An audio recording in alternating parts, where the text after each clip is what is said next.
Salut mon ami, comment ça va mon Alex? Ah bah écoute, je pète le feu. Bon, on s'est regardé déjà ce match, c'était plutôt cool. Belle victoire quand Belle même. victoire. Hein. Maintenant, on va passer dans le dur. Ouais, il faudrait que le Bitcoin lui aussi fasse une ou deux victoires. Ouais, il va nous mettre peut-être un lob. Rapido les amis, activez-nous la cloche. Ouais, ça fait toujours plaisir. Vous serez tout le temps alertés des nouvelles vidéos. On a des grosses datas qui vont venir, des pépites qui vont sortir. Si vous voulez rien rater, n'hésitez pas, cliquez sur la petite cloche, abonnez-vous.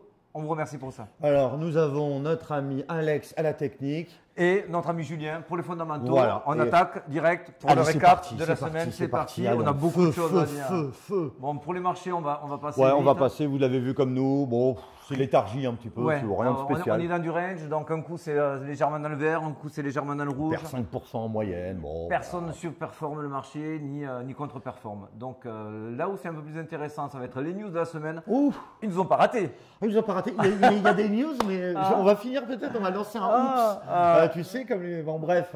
C'est après les ch'tis à Miami. Là maintenant, c'est les voleurs à talons aiguilles. FTX ça va à Miami. Quoi. Parce que, voilà. Alors, ils sont bons les Qataris quand même. Ils sont beaux. Hein. Ah, ils sont bons. J'aime bien. Alors les Qataris, pour ceux qui n'ont pas suivi, la vice-présidente du Parlement européen, elle s'est fait choper avec quoi? Une patate.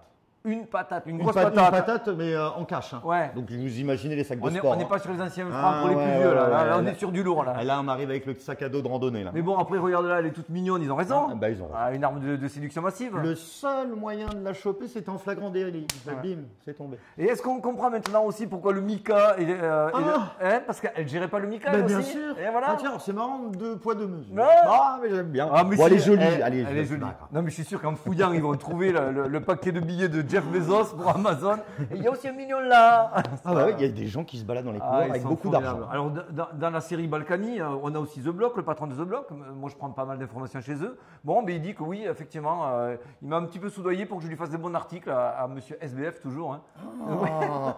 C'est bien. Alors, en plus, sa femme, donc notre Caroline Ellison, qui, elle, se fait aider, épauler par une ancienne patronne de la SEC en charge de l'application des lois. C'est beau. Magnifique. C'est beau. Hier, je regarde l'interview d'un journaliste de SBF. Non, mais franchement, je n'étais pas du tout au courant que les collatéraux de mes clients étaient utilisés pour faire des futurs. Mais c'est vrai. Moi aussi, je sais. Mais on parle quand même d'Alameda, vous la connaissez. Oui, mais je n'étais pas au courant. Mais, on a votre ancien employé, un senior, qui dit que vous étiez au courant. Il ment. C'est tout. C'est bien, c'est bien. Alors, quelle belle défense. Sur le côté gossip, on va passer court avec le Ocon qui est en Serbie aussi. Oui, qui est en Serbie. Non, il y a eu aussi 2-3 petites news sur les proof of reserve, un peu ce qu'on parlait la dernière fois.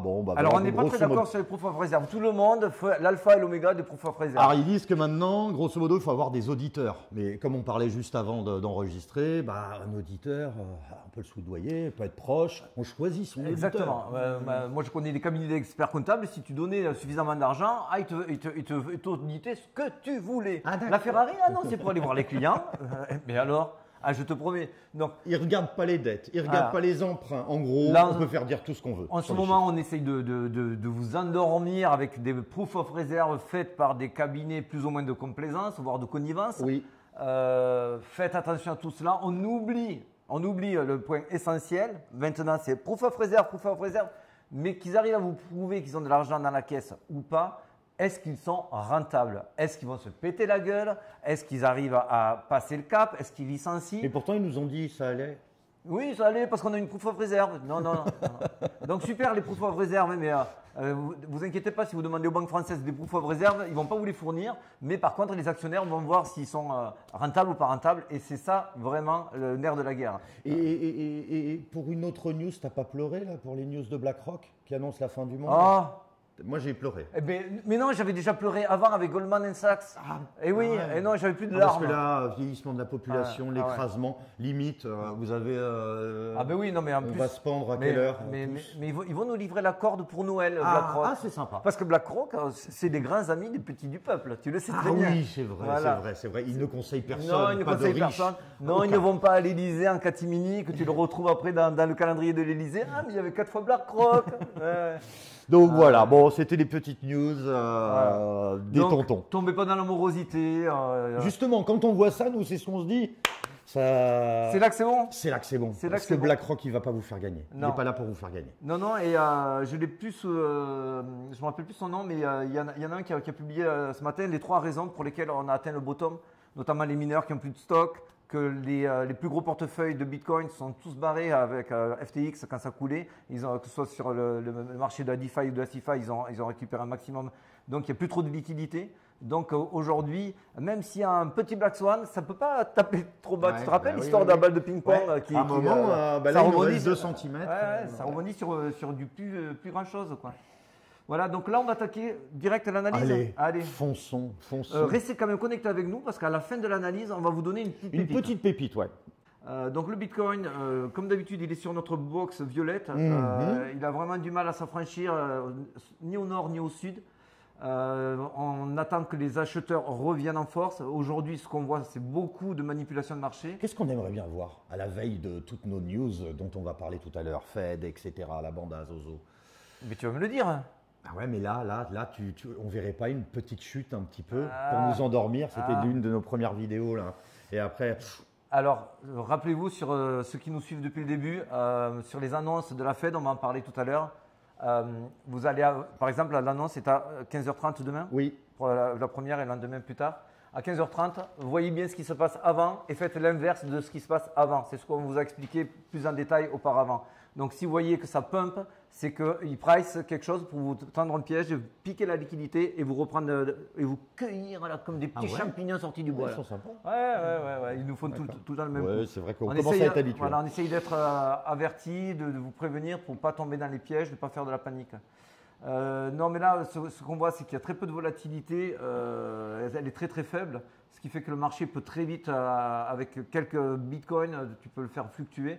On le voit, on l'a vu encore cette nuit. Si là on passe en 4 heures, chaque bougie est une 4 heures. Vous voyez, il y a eu 2 bougies qui ont fortement baissé. C'est pas énorme non plus, hein. Mais juste avant, ça il faudrait que je vous le mette en 1 heure. Hop. Si je vous le mets en 1 heure, vous voyez cette bougie ici, c'est tout simplement les market makers qui sont allés chercher des liquidités qui étaient juste au-dessus.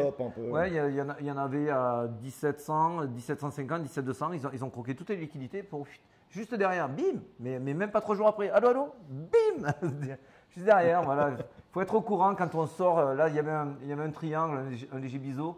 On attendait une sortie, elle a eu lieu. Il ne faut jamais se précipiter. En ce moment, quand il y a peu de volatilité, les market makers s'amusent à vous donner des fake-out pour vous piéger et récupérer de la liquidité. Bien sûr, ça ne sera pas tout le temps vrai. Quand il y aura beaucoup de volume, ils seront beaucoup moins en même et en capacité de s'amuser autant avec le marché.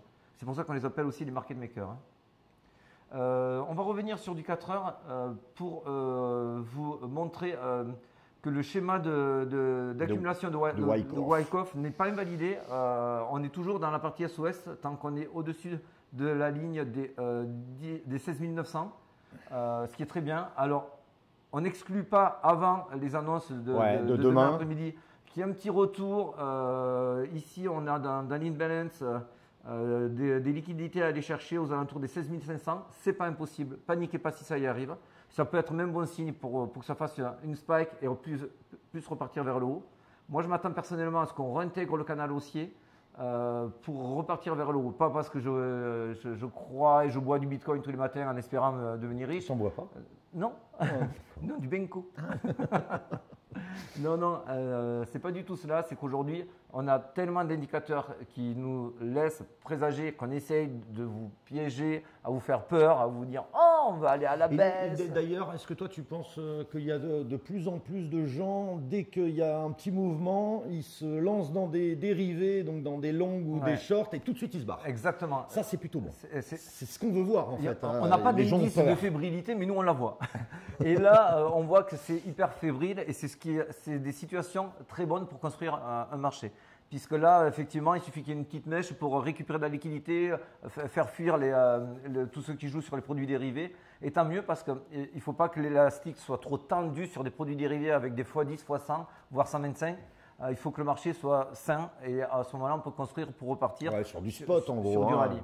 Alors pourquoi on vous a titré possible 20 000 Pour ma part, on est plus proche d'une situation de marché pour aller vers 18 à 20 000 que d'aller sur un 12-14 000. Je m'explique, hein, je vous ai fait un petit tableau que je ne vous avais pas présenté l'autre fois, que j'affectionne. Ah oui, alors celui-là, on en a parlé avant l'émission, il est pas mal. Je t'ai tordu le cerveau avec celui-là. Hein. Ouais. Alors celui-là, pour être simple, on parle du ROC, Rate of Change.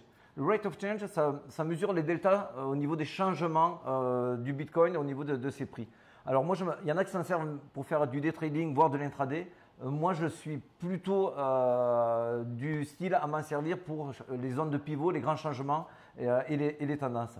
Alors pour faire vite et pour résumer, on voit qu'à chaque fois que la ligne rouge, qu'on est en survente et que la ligne bleue passe au-dessus, on a une zone qui nous fait pumper, ça nous fait quasiment en rallye, voire en bull run. On l'a eu ici en 2019, on l'a eu ici en avril-mai 2020. Et ici, on est exactement dans la même situation. Je vous passe les épisodes Covid et les épisodes de subprime, où là, ça avait déjà cross, mais ça reste des indicateurs, même si celui-là, il est très bon parce qu'il anticipe pour une fois. Parce qu'on a les indicateurs, je vais y arriver, vous montrent surtout un instant présent, une photo. Mais tu as des indicateurs qui, en intégrant un momentum, ce que fait celui-ci, te donne un petit coup d'avance. Et ce petit coup d'avance, moi, il me plaît fortement. Puisqu'ici, vous annoncez avant les subprimes que ça allait augmenter, bam, il y a la crise subprime, ça ne marche pas, mais ça recrosse de suite après et ça monte. Ici, avant le Covid, il vous explique aussi que ça va monter, bam, il y a le Covid, ça chute, mais la tendance reprend son cours, on recrosse ici et on part sur un beau bull run. Et ici, on est exactement sur ce point d'inflexion. Donc, ça reste encore une très bonne zone de pivot. On voit que quand on est là, on n'a pas des chutes. Quand on t'annonce du 12 000, ça voudrait dire qu'on a ici, tu vois, une belle jambe baissière. On ne voit pas de jambe baissière quand ça crosse aussi forte que cela. C'est pour ça que je ne crois pas aux 12 000. Voilà. Si je me trompe, eh bien, je vous enverrai, c'est pas grave, je vous enverrai un petit giveaway, une photo de mes fesses. Voilà. Puisque ce ne sont pas des conseils d'investissement, on vous partage une expérience. Ce que nous faisons, nous. Voilà, on gratte énormément de data pour vous, pour vous expliquer où c'est qu'on est et surtout ne pas paniquer quand il n'y a pas lieu de paniquer. Et l'autre point qui aujourd'hui est intéressant pour vous dire… C'est vrai ça, hein, c'est le max price. Les expirations des options. Voilà, alors fin décembre, on a des milliards d'expirations, je crois que c'est 4 ou 5 milliards d'expirations. C'est la plus grosse expiration qu'on ait eue en 2022. Donc c'est-à-dire qu'il y a beaucoup de personnes qui parient soit que le Bitcoin sera à tel prix à la bas ou soit à tel prix haut. Et au 30 décembre, on trie les patates, qui a raison, qui a tort, qui a perdu de l'argent, qui en gagne.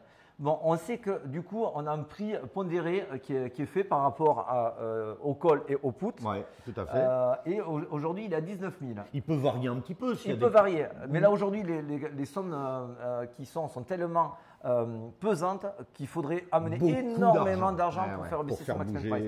Ce max spend price, ce n'est pas non plus une vérité absolue. Mais on voit toujours que quand il y a énormément d'argent qui est misé, il agit comme un aimant sur le cours. Donc ça veut dire qu'aujourd'hui, il est très écarté du max spend price. On est entre 16 500 et 17 000. Et alors que le max spend price est à 19 000. Donc là aussi, si on suit une logique par rapport au fait historique, on s'attend à ce qu'il vienne recoller. C'est pour ça que pour moi, on est plus dans une fenêtre entre 18 et 20 que dans une fenêtre entre 12 et 14 pour les prochaines semaines. Rappelez-vous, je vous avais aussi dit il y a 2 semaines, il y a 2 semaines, que le speech de Powell allait nous donner une accalmie et légèrement vert. C'est ce qui s'est passé depuis 2 semaines. On est sorti de la zone 15-16 pour être plutôt dans la zone 16-17. C'était exactement ce qu'on avait prédit pour vous et essayer de vous rassurer. Et nos prédictions ne tiennent que d'une semaine sur l'autre. Moi, c'est par rapport aux datas qui me sont présentées à l'instant T. Bien sûr, c'est comme ça de toute façon. Oui, et bien sûr, si la semaine prochaine, on a des datas contraires… Binance s'écroule, ou bon, là, on reverra notre copie, bien sûr. Ou SBF monte une société. Ah ben, je dirais. Pour moi, ce sera Black Swan. C'est vrai. Alors, maintenant, les fondamentaux. Alors, les fondamentaux. Les fondamentaux. Quelle belle semaine. Alors là… Alors, dès demain, attendez-vous, c'est 14h30. Alors 14h30, pour les cardiaques, qu'est-ce qu'on leur conseille? Alors là, il faut faire attention parce que là, c'est… De dormir pendant 12 à 24 heures. Exactement. Non, mais en fait, là, c'est vraiment intéressant parce que donc il y a le CPI, c'est le Consumer Price Index, donc les taux d'inflation. Grosso modo, alors il y a le core CPI, c'est ce que va regarder principalement la Fed. Le core CPI, c'est juste qu'on a enlevé l'énergie et les denrées alimentaires parce qu'elles sont très volatiles. Donc ça pourrait un peu donner pas forcément les bonnes visions. Qu'est-ce qu'il nous donne? On voit que le consensus est légèrement plus bas. Plus bas que ce qui est attendu. Exactement. Donc ça veut dire que potentiellement, je ne dis pas que le marché est optimiste, mais en effet, même qu'on l'envoie sur… Tu as dit optimisme. Oui, je fais ça, c'est une petite technique pour amener la pépite. Ouais, parce que sinon c'est optimiste, mais on fait des blagues entre nous. Et donc, si on prend vraiment l'inflation rate, donc bien sûr c'est year on year, on voit là aussi que le consensus est à 7,3%. Et c'est vraiment plutôt pas mal. On était le mois dernier à 7,7. Donc, grosso modo, est-ce qu'il ne nous préparerait pas? Donc ça, c'est, on va dire, là, on parle que au côté de l'inflation, parce qu'il va commencer à regarder l'inflation donc au niveau annuel. Et le lendemain, nous avons le discours du FOMC. Donc, c'est les taux d'intérêt. Il aura regardé le core CPI, le CPI, il va voir un petit peu tout ce qui est donné, etc. Je pense qu'il sait déjà, tout est bien maîtrisé. Le lendemain, il y aura le lendemain, c'est 8 heures. Donc, vous ne regardez pas le foot, hein. Vous regardez Jerome Powell. Je crois que c'est à 20 heures. Mais… Et donc, voilà. Donc, grosso modo, là, sur ça, alors ça, on en a discuté un petit peu. On est à 4. On pense qu'on va monter de 50 points de base. Je me dis même, c'est ce qu'on se disait juste avant, est-ce qu'il ne nous mettrait pas un tout petit peu moins? Alors ça, là, on vous explique. Ça, c'est vraiment, là, c'est de la psychologie, c'est entre nous, hein, c'est un sentiment. On en parlait avant d'enregistrer. Je suis personnellement convaincu, et mon ami Julien aussi, parce que c'est un petit peu aussi la doctrine, c'est le paradigme américain. Pour eux, ils annoncent un but à atteindre et ils sont félicités s'ils arrivent à faire mieux que ce but à atteindre. Nous, c'est l'inverse. On te dit, tu n'arriveras jamais à atteindre ce but. Bon, bref. C'est vrai. C'est les principes. Donc là, on sent que vraiment, ils ont fait des forecasts vraiment trop proches de l'ancien du mois dernier, qui était assez à la hausse, comme si ils disaient non, mais on ne va pas se mettre un objectif trop haut à atteindre, comme ça on est sûr de l'atteindre et créer une surprise. Exactement. Donc c'est vrai que c'est ça qu'on attend. Alors bon, bien sûr, c'est 50 points de base. Je crois qu'il y a le consensus, c'est 75% de gens du marché qui pensent que ça sera 50 points de base. Bon, moi, je dirais peut-être même un peu moins. 45. Allez. Je me lance. Ouais, c'est comme ça. Et donc, en fait, vous avez ce discours, il faudra aussi regarder un petit peu la Bank of England. Ça, c'est vraiment très, très important aussi. C'est les taux d'intérêt, c'est le jeudi 15. Et le Core Retail Sales, c'est jeudi 14h30. Ça, c'est très important. Est-ce qu'on vend, tout simplement? Comment va l'économie américaine? Rappelez-vous, pour ceux qui nous suivaient, je vous avais fait un tableau. Alors, pour résumer rapidement, comment a été calculé le taux d'inflation aux États-Unis, c'est toujours pris du mois de cette année sur le mois d'avant. C'est un calcul qui est fait. Si on fait, je vais faire rapide, si on fait un N+1 pour lycée et qu'on part du postulat qu'on a atteint le pic d'inflation, c'est-à-dire que si on fait le N+1 plus N et N+1, on est sur une 19,9. Donc, c'est un petit peu du calcul, mais on arrive sur une fourchette entre 7,1 et 7,6. Le forecast est à 7,6. Pour moi, je pense réellement qu'on sera entre 7,1 et 7,3. C'est ça, c'est super bullish. Voilà. Enfin, pas super bullish, mais c'est pas mal. On verra si ça me donne tort ou raison, mais on ne sera pas… Pour moi, par rapport à ce qu'ils nous disent, je dis bien… Mais je trouve que tu as tout à fait bien dit quand tu dis on te montre les chiffres justement assez élevés pour t'amener une surprise et que tout le monde t'applaudisse. Et tu dis, vous avez bien bossé, merci, Jérôme Powell. Yeah, man. Powell. Yeah, man. Donc voilà, bon, après on n'a plus rien à voir, à part le 21 décembre, c'est le Consumer Index, CB. Donc ça, c'est très important aussi, c'est la confiance dans l'économie américaine et les ventes immobilières. Pareil, 21 décembre. On passerait par la pépite? Allez, vite fait, on vous fait la pépite. Allez, on part sur nos amis de Optimism. Alors, optimisme. Et ça corrobore un peu avec notre truc. Tiens, on est optimiste, nous. On n'a même pas pensé. C'est pas mal. Bon. Moi, on est réaliste quand même. Ouais, on est réaliste. Donc, optimiste. Optimiste. Le token s'appelle OP. C'est une blockchain compatible EVM. Voilà, est conçu pour utilisation destinée à rendre des transactions moins cher sur Ethereum, en gros. En layer 2, donc c'est quelque chose qui doit alléger énormément la chaîne Ethereum. C'est un projet qu'on n'a pas trop vu venir, on est franc. Toutefois, voilà, c'est ce qu'on se disait tout à l'heure, on a très peu d'historique, donc elle est très belle, on va dire, la courbe est plutôt pas mal. Mais on n'a pas assez d'historique. Donc ça veut dire que ce n'est pas des trucs… Non, voilà. Quand on a peu d'historique, c'est pour faire un court moyen terme, à savoir 1 à 6 mois. Et on va vous expliquer pourquoi pas aller plus. Alors là, c'est la supply. Elle est super. On ne veut pas voir des montagnes russes. Vous voyez, c'est quand même un électrocardiogramme assez plat. Très plat. Bon, là, pour que vous voyez bien, si voilà. On ne veut pas avoir des montagnes russes qui fassent ça. Ce n'est pas le cas, donc la supply est maîtrisée. Si on regarde sur Messari, il n'y a pas énormément d'investisseurs, mais c'est un projet qui est jeune. Il y a Paradigme. Mais il y a Paradigme, c'est un gros. C'est un gros, exactement.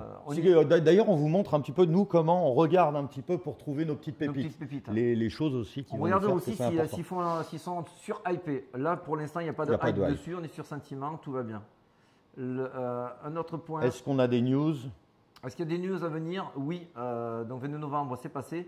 Mais on a 31 décembre et 28 février. Il y a pas mal de mises à jour qui sont faites dessus. Donc, quand on a une roadmap qui est fournie, une équipe qui travaille, un produit récent, moi, ça m'accroche. Ouais, surtout dans une période comme on vit là, en bear market. Pourquoi on vous explique que c'est de 1 à 6 mois? Parce que dans 6 mois… il y a un petit unlock. Il y a un unlock. Donc, au niveau du vesting, il y a 3,6% de la supply qui va être déstackée. Là, on voit qu'il y en a beaucoup qui sont stackés. C'est normal, le projet est jeune. Donc, on ne libère pas les jetons. Ils sont arrivés, ils sont rentrés en seed. Donc, il y a un bon coup à faire avant que cette supply soit libérée. Sinon, au niveau technique, ça donne quoi?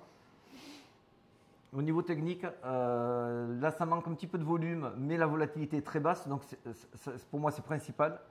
On est on est un daily, parce qu'on a très peu d'historique. C'est pour ça qu'il faudra être très prudent si vous y allez. C'est pour ça. Mettez pas plus que 1% de votre portefeuille, grand maximum. Exactement. Mais vous voyez là, on est quand même sur un joli triangle. On est sur le dernier quart, donc il y a une résolution qui est imminente d'ailleurs. Est-ce que c'est pas demain? Mais bon. Est-ce que ça va pas profiter avec le pump possible ou pas de la Fed que donnera un petit coup d'envoi? On ne sait pas, on verra. En attendant, on se devait de vous donner cette petite pépite. Non, elle est très très bien. Elle n'est pas très connue. Alors, je ne connaissais pas, je l'avais déjà entendu parler, mais en tout cas, c'est plutôt prometteur. On peut aller très vite chercher, oui, un fois 2,5. Donc, c'est quand même assez prometteur parce que là, si on sort, tu vois, tu prends cette distance, tu la reportes, on est à 2,5 alors qu'aujourd'hui, on est à 1. Donc, c'est un 2,5, c'est à aller chercher assez facilement. Et puis, le market cap, il a 238 millions de dollars. C'est pas fou. C'est pas fou. C'est bien. Mais pour une blockchain, c'est pas. Donc il y a du potentiel. Voilà, c'est ce que ça veut dire. Sur ce, on se la souhaite bien bonne. Ouais, vous avez tout retenu. Ouais. Demain, important, faites gaffe à la volatilité. Demain, pas foot. Après-demain, pas foot. On regarde GG qui parle. Ouais, et faites pas les fous. Ouais. Allez, gros bisous, mon Alex. Ciao, bye. Et la blague sur la meuf d'Alameda. Oui, qui a rencontré, elle a trouvé un sac de sport. Plein d'argent. Il